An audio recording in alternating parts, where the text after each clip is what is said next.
Abu This is Shabab. the name of his family. We have in Gaza a group of criminals and they never should go out of the jail. What's happening when Israel start destroying completely Gaza, there was options. And they choose at the end to give him a freedom because they don't want to let him die inside the jails.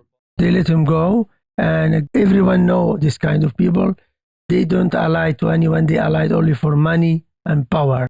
Some of them have been traveled out of Gaza to Emirates and to United States to get a training there and to came back because they will be the potential people who's going to rule Gaza. This is the supposed Arab-supported new government. When the aid would come in, he saw people with AK-47s going to loot the aid. How the hell are these guys walking around with AK-47s out in the open? Can you imagine a Hamas soldier walking around with an open weapon? No, because they would get killed Just immediately. casually walking to a truck to You get some aid. Yeah, you can't. Like, if you have a weapon in Gaza and you are not afraid to show it, then that means that you are allied with the IDF.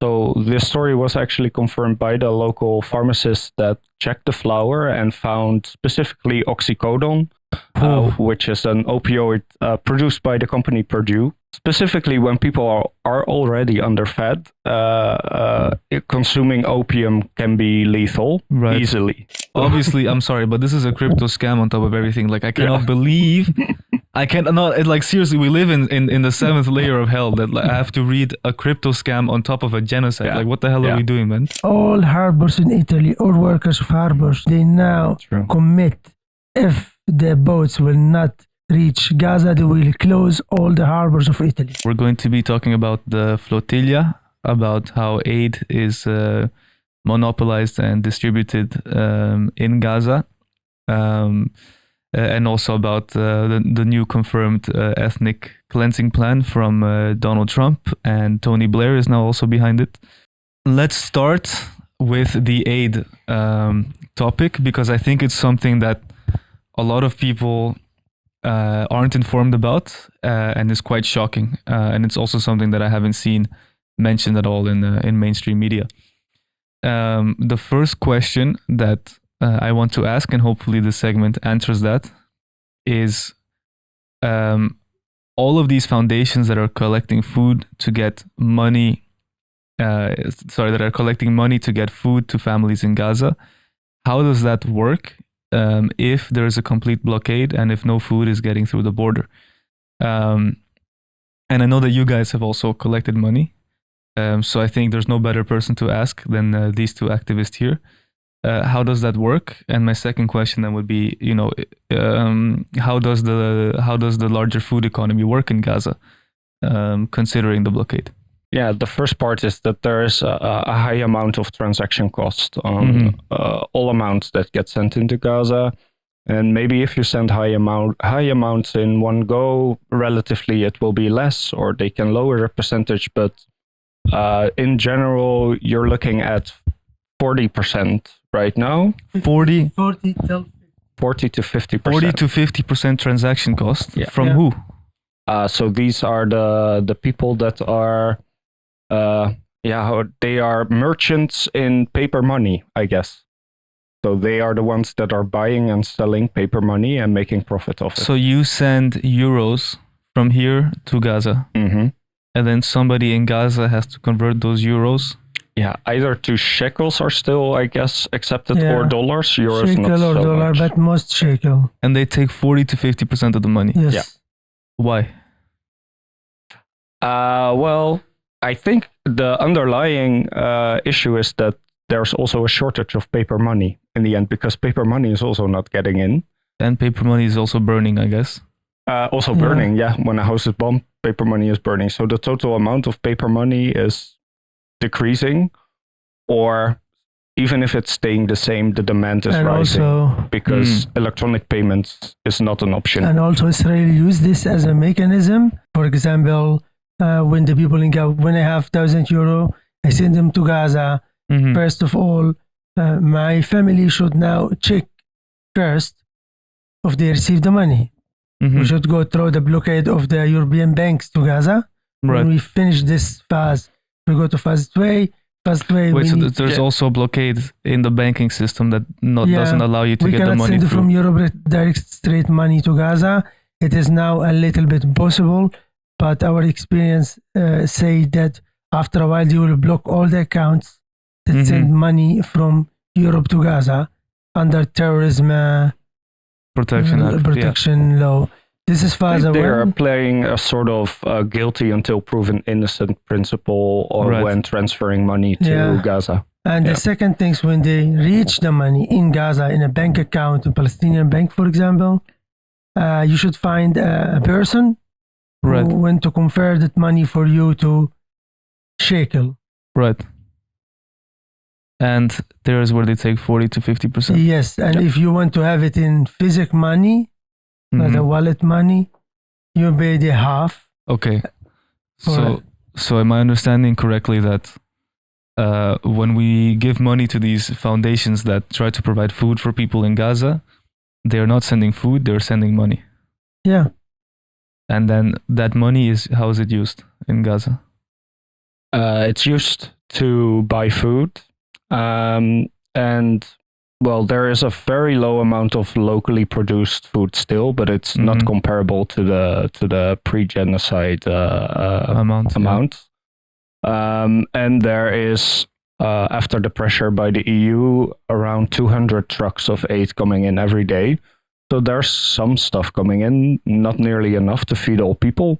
Mm-hmm. This aid gets intercepted by desperate people, obviously, but also by organized gangs. Mm-hmm. And these organized gangs, well, some of them are already proven to be funded or supported by Israel with weapons or money or materials or support by drone surveillance or tips on when the aid truck is going to enter. So when they can block the road to capture the aid, and then they sell it to the people for a higher price. Okay. And then the foundations go out with the money that they've converted to the markets that are being resold by people who have looted the trucks, Yeah. mainly crime families. Yeah. And they buy it at an up-market price. Yeah.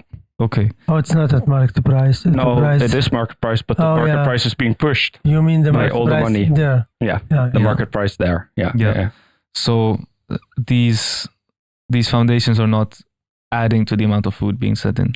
No, I think the only ones A that are little of adding them, are the a ones. little, very little of them could bring food and water inside, but this is really a very, very little amount of organization. And this would be mainly the official ones like the UN, I Yeah, imagine. that's what I mean.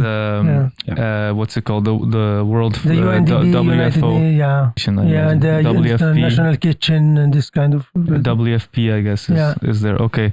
So there's a few mega official ones that are allowed to bring in aid, but all the other ones that you see mostly promoted on your Instagram, they are only sending money that is being converted and then trying to pay for food so that some families that otherwise wouldn't have money are able to eat.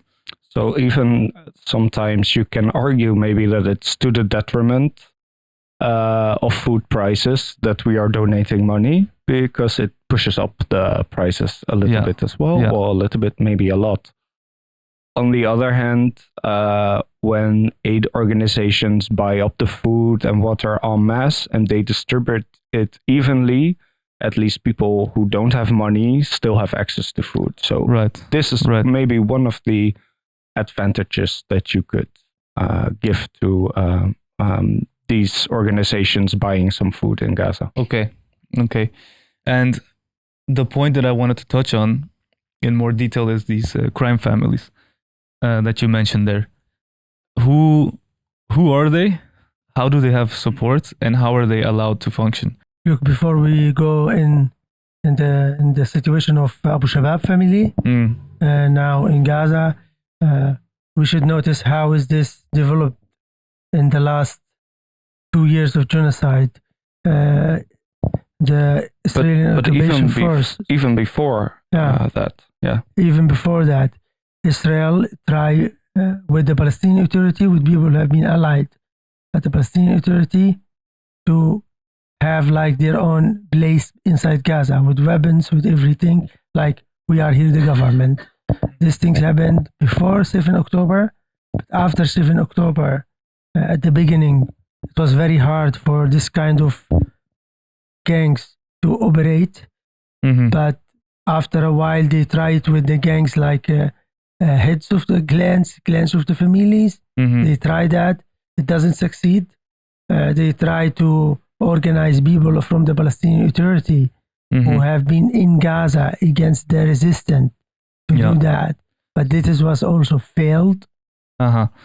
So just to add some context, if and this is from my own knowledge, there are families, there's still clans and ancient families in Palestine that hold a lot of power in society, correct? Yeah. And this is now, after it failed with a lot of clans, with also with the Palestinian Authority and a lot and other groups, they are now found clans. It's not all Abu Shabab families are working with the IOF or trying to repress people. It's a big, nice family, but this guy, this man, Abu Shabab, the man who now ruled Rafah, and he's stolen AIDS. Stealing AIDS and doing stuff.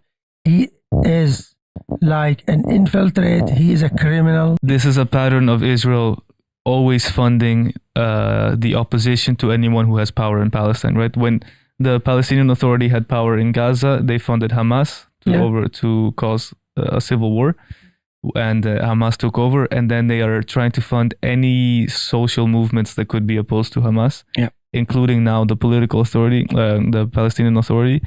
And I also heard that they try to fund jihad to go against Hamas.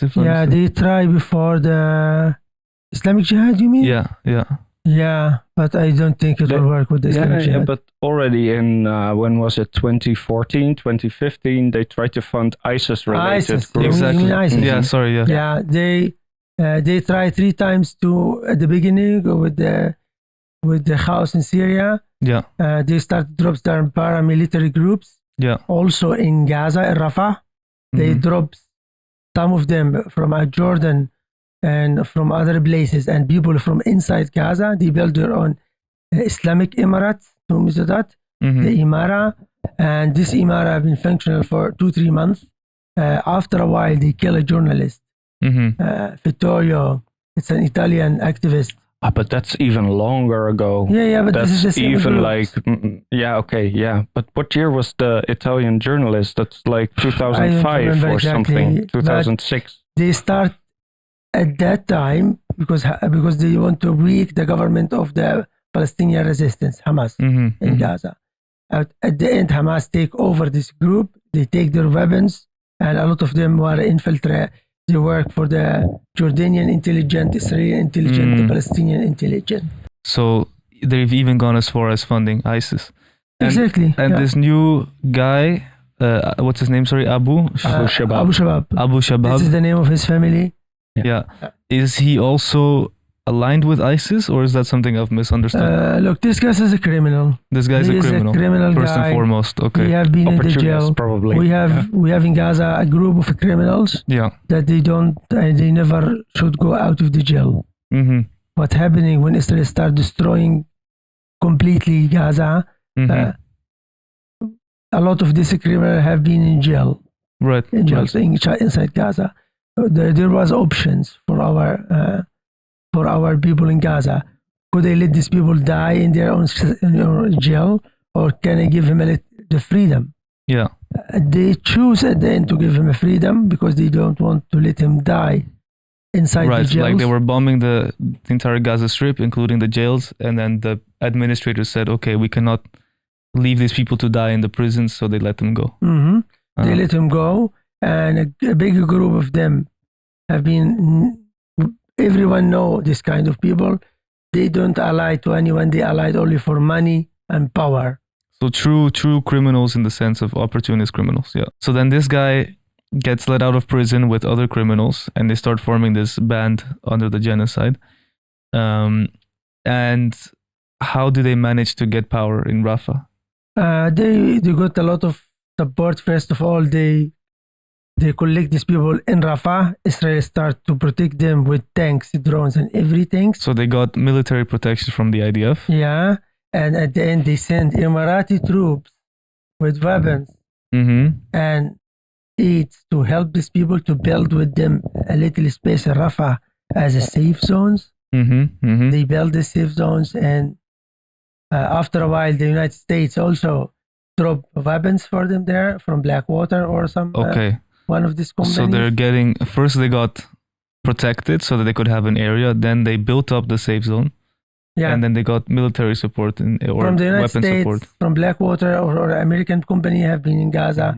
From the United Arab Emirates, there were Emiratis at the ground there to help them, and they give them a training.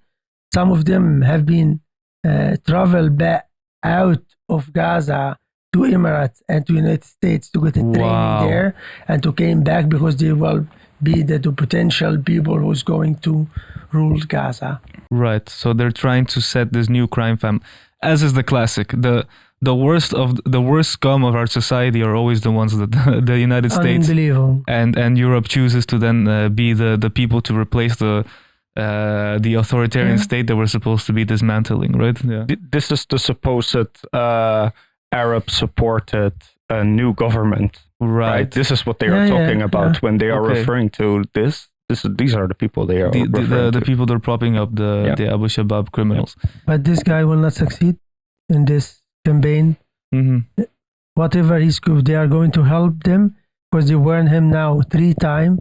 He can give over and take responsibility and back to the Palestinian resistance without any consequence. He refused that till now, and it's a time being till he get killed. Okay, so this conflict is still looming. It hasn't started yet. No. The war between Hamas and Abu Shabab. But speaking generally, he has no support from Palestinians in Gaza whatsoever. There is no support for him in Palestinian Gaza except the group gangs or people who allied at the Palestinian Authority who don't like to have a normal life in Gaza. They want to be under the occupation. It doesn't matter who. He kind of reminds me of the new president of Syria.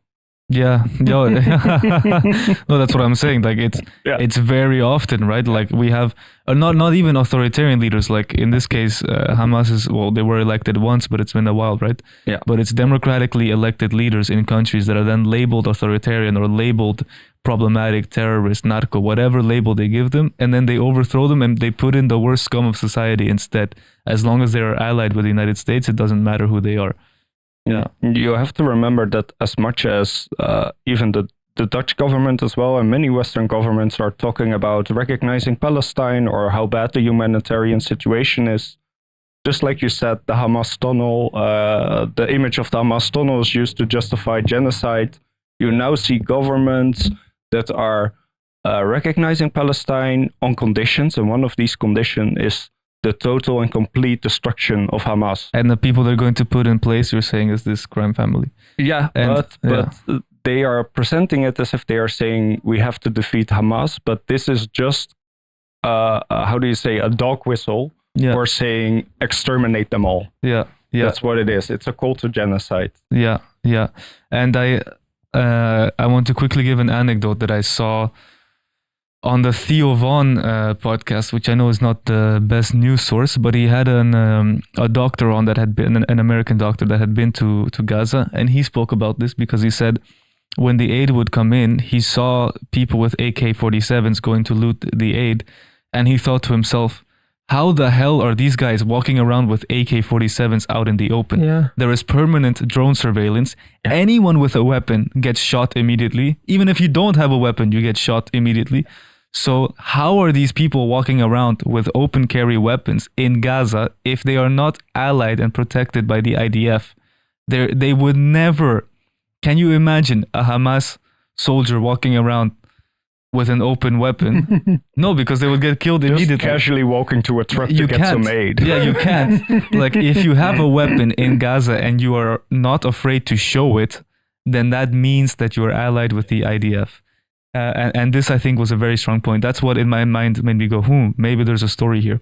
And why I wanted to ask you and the fact that Hamas frequently targeted these groups and went after them when they started looting the aid. Already a year ago, I think it started. They start a unit, the Arrow unit, at the beginning when the prices become very high, and all kind of groups start to take all the goods for themselves and to sell them. A group of military have been started there to help and protect these goods and aids. But Israel killed this unit after 2 operations of them. Yeah. They operated 2 times. After these 2 times, Israel killed this unit and they let Abu Shabab and his gang group to control Gaza. Yeah, this is a losing battle because you have, like, what are you supposed to do? I'm sorry, but you have like one group, the Abu Shabab, who gets notified when the aid is brought in. They know exactly when and where it's going to be. When they show up, they don't get bombed. When Hamas units show up to try to stop them, of course they're going to get killed by the IDF because the IDF has no problem killing Hamas, right? So, yeah, I can see how that easily, very quickly gives you power, right? This is also the classic issue of Western interventionism is the power vacuums, because if you take away authority, then the worst people are able to rise up, right? It's a big issue, and then if you protect them and fund them on top of that, what a disaster. And so they're looting and then they resell it in the private market, or what? Yeah, all the goods first go to their own storage. Right. They have a special storage there. They knew exactly from the IOF when the trucks came Gaza in. They give him the tracking system for the trucks, and they take the trucks, but they says to the whole world, look, we let the trucks inside Gaza. Right.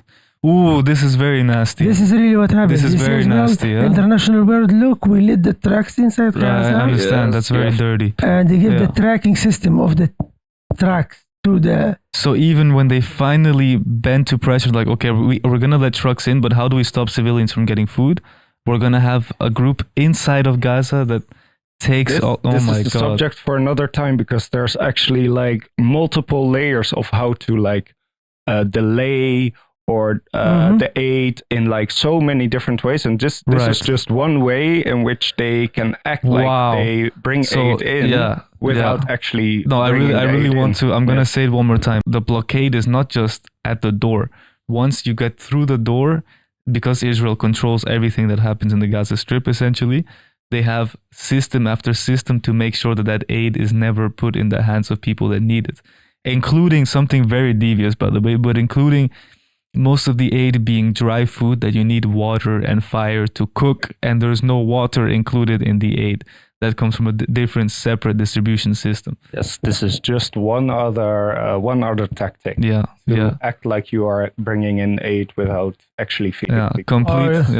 Or sometimes they bring a lot. They say, well, we will let aid inside Gaza, and they let in only, for example, kleding. Gewoon een witte doeken. Cotton. Plastic zakken voor lijken. Like cotton or body bags. Bags. Yeah.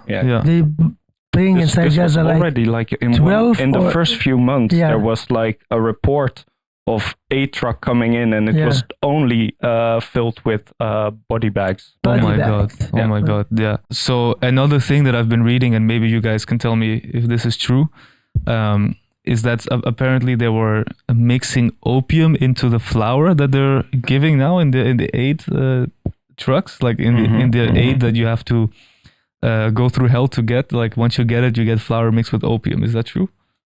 So this story was actually confirmed by the local pharmacist that checked the flour and found specifically oxycodone, which is an opioid produced by the company Purdue, which we maybe all know, maybe some of you know. Yeah.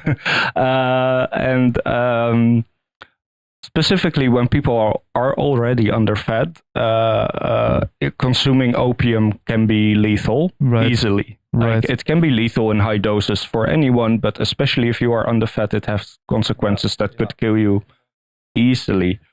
So this is another way, using aid to kill people. Then also they have the spoiled food that they let Oh in. my god, yeah. So the food, first I thought it was insane that the food has to be, so a lot of it is not edible because you cannot cook it, because you don't have a functioning society where you can just go and cook food. And then some of it is spoiled so that if you eat it, you get sick and die. And now they're actually poisoning it. Like they're putting poison directly, opiates. I have directly, another one for you if you want. Yeah, one more. Do let's you go. want another one? Yeah, let's go. Like, let's just say from now on, there's good aid, not poisoned, it's not spoiled, it's perfect. And they let it all in. What will happen? Thousands of people will die from something called refeeding syndrome. Yes, this one I know. If you consume normal food after being underfed for a long time, your body will not be able to regulate itself. Yeah. And the phosphate in your blood will go down so much that you will die instantly. Yeah. So even if now they will present themselves as the heroes and they let all the aid in, they are still killing people with the aid. Oh my god. Oh my god. Yeah. So? Yeah. Oh, and all of this is the situation. This is the culture of Western, this is the liberal Western democracies. This is the culture that we have here in Europe to support these sort of projects. And now the infamous Tony Blair, as one of you said earlier today, he felt like the blood on his hands was getting a bit dry, so he decided to dip them again. And he is co-sponsoring this plan to voluntarily forcibly remove 2 million people from Gaza. And the way I understand it is they're being offered two choices. Either one, they can go to this new safe city that is going to be built, which is just a concentration camp, let's be honest. Will they be bold enough to actually call it Auschwitz? Like, at this point, I would not be surprised if they would, honestly. Yeah. And the other choice they're being given, if they don't want to go to the Gaza Auschwitz camp, they can go to, they can get a crypto coin, a token, that is supposedly going to be worth $50,000 and 6 months of food, is it? I think, or €1 food. Yeah, and also I think there was like rent included for a year or something like that. Obviously, I'm sorry, but this is a crypto scam on top of everything. Like, I cannot believe, seriously, we live in the seventh layer of hell that I have to read a crypto scam on top of a genocide. Yeah. Like, what the hell are we doing, man? Like, this is really too much. This is really too much. Like the cruel irony on top of everything. Will they call it Dogecoin and crash it? Like, come on.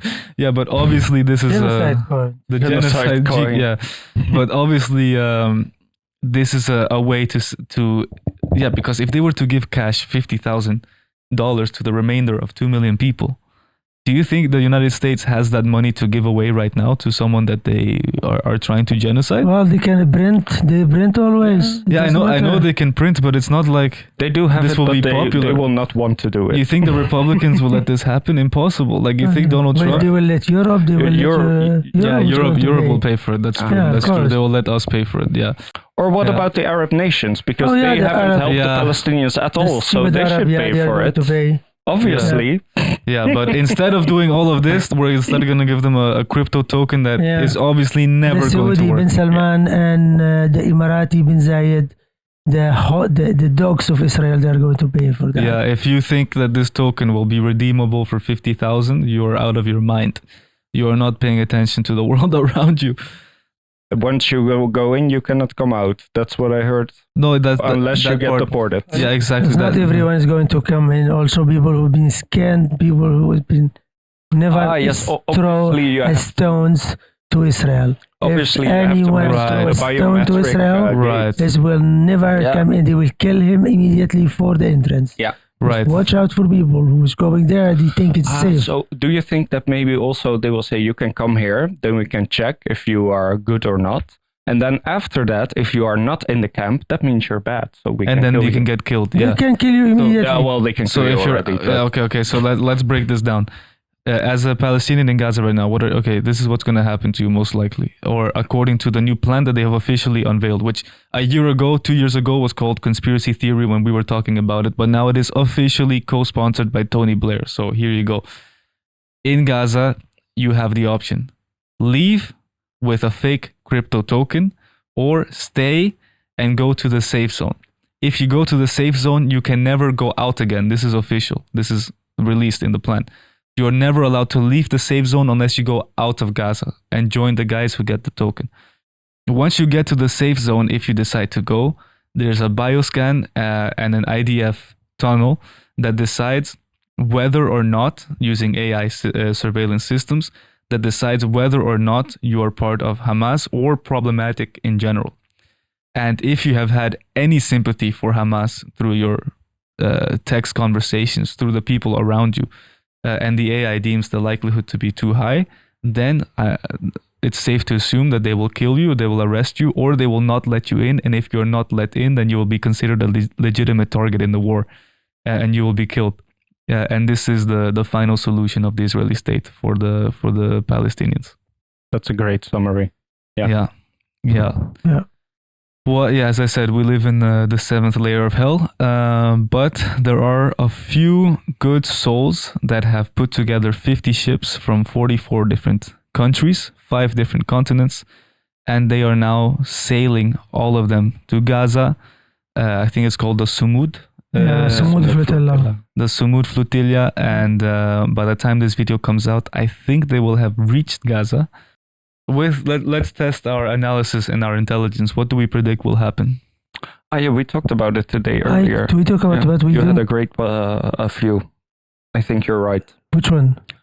I said it will take a lot of resources and effort to enter all these ships with soldiers, etc. And then you said they will just harass the boat, sabotage the boat, try to break engines, push boats with other boats, and try to break up the formation that they have, the convoy that they have. Yeah. And then the ones that go further, they can pick off. I follow the Sumud Flotilla now. For 2 days, we have groups of our friends from Justice for Palestine and from Handala have been now for 4 or 5 days in Spain, because there is a group of this ship having goes from Spain, and now is the ship inside the international territorial water. They do everything in their power to stop these ships. Mm-hmm. Now. Yeah, and I think your prediction is the most likely. So I'm gonna steal yours. It's Wasim's prediction. It's okay. So we're all three kind of aligned. I think, the most likely is that when the ships get close enough, still in international waters, I don't think they're going to let it enter Gaza. No, that's way too close. That's only a few kilometers. They will not allow them to get so close. Then they're going to break apart the formation. They're going to sabotage the ships. I don't know, but I don't think they're going to kill the Western civilians. Yeah, they are going to try to avoid that as much as possible. But if they have to, they will. If they have to, they will. But I think they will try to avoid it because they see it escalating. But I am concerned because Israel is not one to let situations like these escalate. And this is the third one. And each time there's more people from more places. And this time it went from 1 to 50. Maybe so you see the pattern going quite exponential. I think there is definitely a voice inside of Israel. Like, actually, I saw it. There was a minister that came out and said we need to treat these people like terrorists and make an example. And I think because of that, the likelihood of them actually killing or blowing up one of the boats completely could be there. It could be there. Since they are the kings of terror, I cannot exclude the possibility that they may target one boat disproportionately from the start to convince the rest to turn around. This is also possible because it's according to their playbook. And maybe they will let the boats passing to Gaza because there is a lot of pressure in Israel, except Italy. All harbors in Italy, all workers of harbors I in saw Italy, this. Now commit. If the boats will not reach Gaza, they will close all the harbors of Italy. Yeah, they're going on strike. The Italians are going on strike. If Yeah, that's the threat coming from the harbor workers, right? That we're going to shut the harbors down if they don't let our comrades on these boats get through to Gaza. Yeah, I want to be clear. Like I said, they are not going to reach Gaza. It's not because I don't support the flotilla. I think it's great. The best thing. It's the best thing we can do. It puts the states to shame. They told me. It proves the point that if Greece, Italy, if they wanted to, they could set sail with their navies and break the blockade of Gaza today, tomorrow, this week. Yeah, it is shameful. Yeah. It is so shameful. Prime ministers should be on those boats. Yeah. The Danish prime minister, where are you? Yeah. Giorgia Meloni can fuck off, but some of the senators in Italy should be there. Yeah. I mean, this is ridiculous. If you're on the left and you have any political power, this is how you use your life for change. This is how you do it. Yeah. Last point.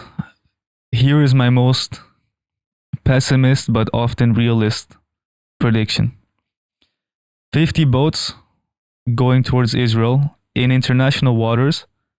They break apart the boats, they sabotage to be able to say we tried peacefully blocking them from entering. They let one boat go through, or maybe two boats, one boat. Most likely the one that is from Turkey or Tunisia. Yeah, Mavi Marmara. Yeah, one of these.